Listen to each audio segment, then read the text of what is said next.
Hi, welcome to Concept Crackers. Today's topic is understanding social science from Indian perspective. You must be wondering, why did I start from the last topic in the chapter?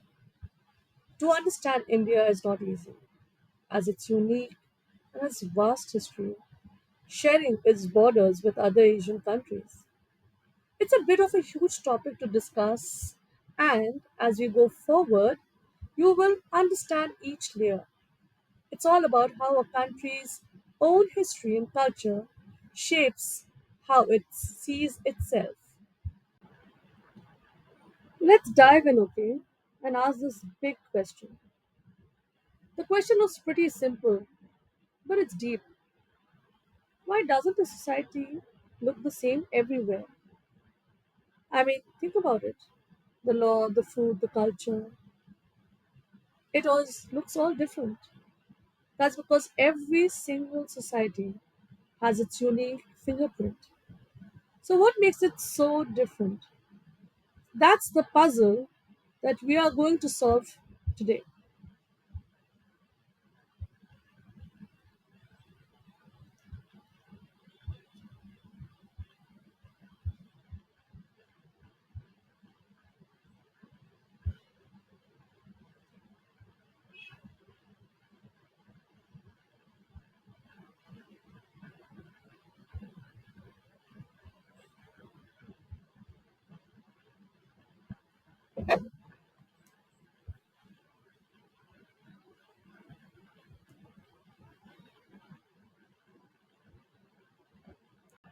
Maybe the answer to this question is through social science, and that's because it is the study of people in society.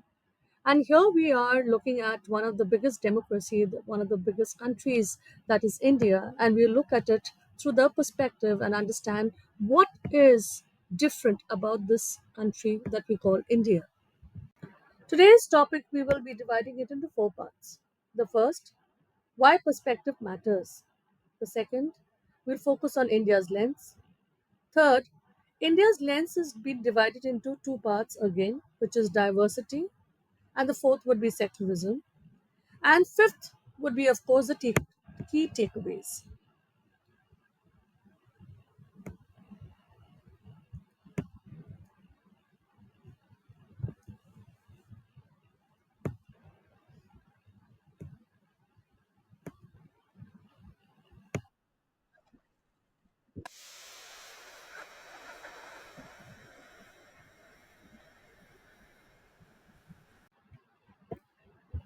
Okay, so let me ask you, why perspective matters? This is so crucial. So, do you think one size fits all? Definitely not. Duh. Each society is unique tapestry woven through its own local threads. It's all about understanding the society from inside out. To understand, you need to know that the society has its own rules and its own terms. The question a country asks, the problem it faces, and the solution it chooses are shaped by its geography, which means your borders and your resources. And then you have your history, which leaves a huge legacy of both good and bad events. Your governance, which teaches the systems of rules and regulation that builds the safety of the society, and finally the economics, obviously, which is the selling and the buying of various commodities in the markets on daily basis. These don't exist side by side, but they coexist and tangle, which is the unique DNA of the society. So, from an Indian perspective, we will try to understand India as it is, with its unique experiences and reality.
at the second topic, which is the Indian lens, we can really see how local perspectives helps us to notice about small things that really matter.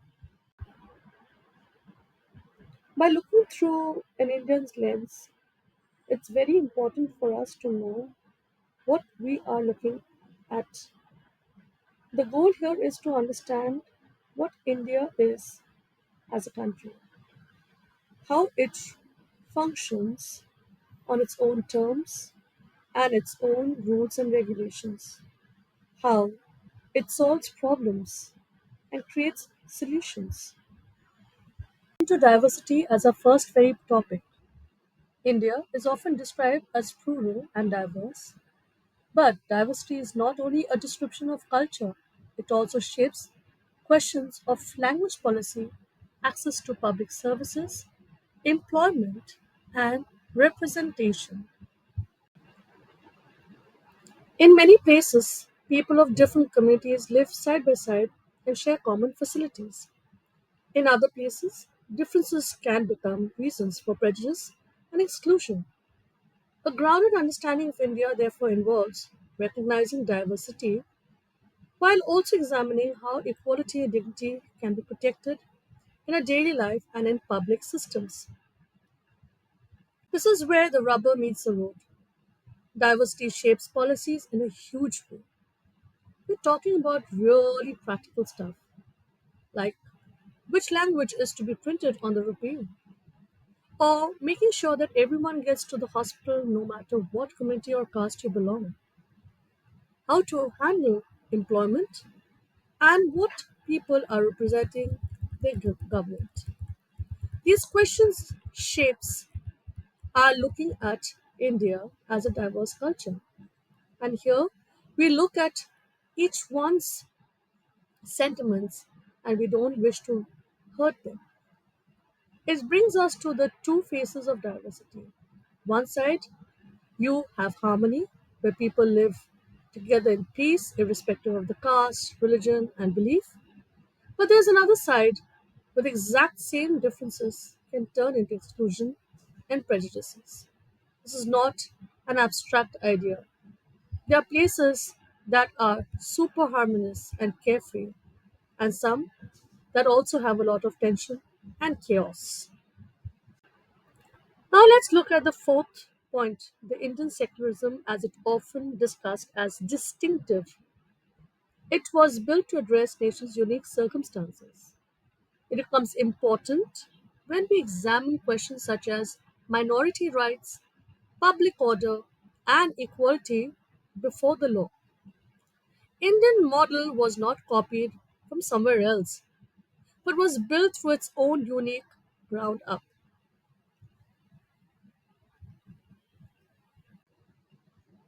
India's secularism is a balance act with two main goals. Can you tell me which are the two main goals on which the secularism thrives? Okay, let me let you know. The first is to protect religious freedom for everyone. You can practice any religion or maybe practice no faith. And the second is make sure that all the faith are treated fairly. The government cannot favor one faith or one religion. This matters so much as it covers the issues of protecting the rights of the minorities, keeping the peace when there's communal tension, and making sure that everyone is treated equally by the law.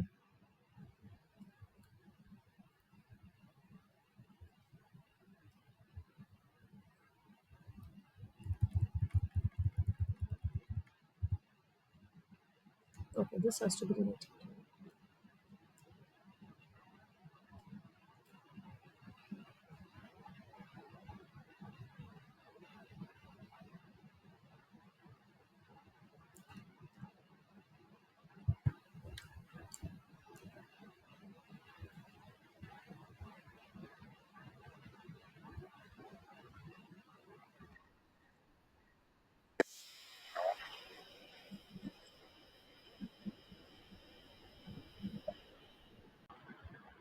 Okay, so we have looked at diversity and secularism with a specific Indian lens.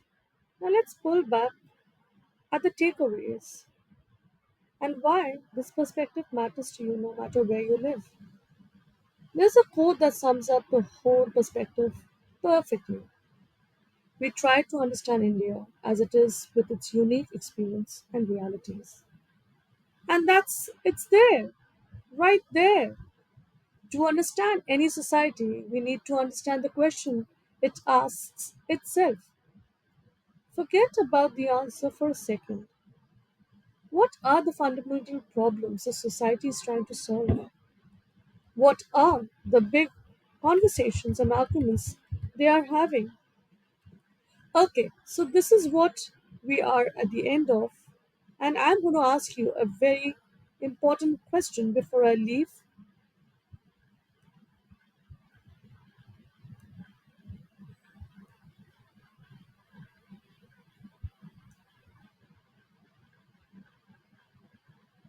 which is what question does your society ask? Is your own community, your own country, see you in the next topic with a better understanding of the concept? Hmm. So we've come to the end of the video, and before I leave, I would like to ask you a question.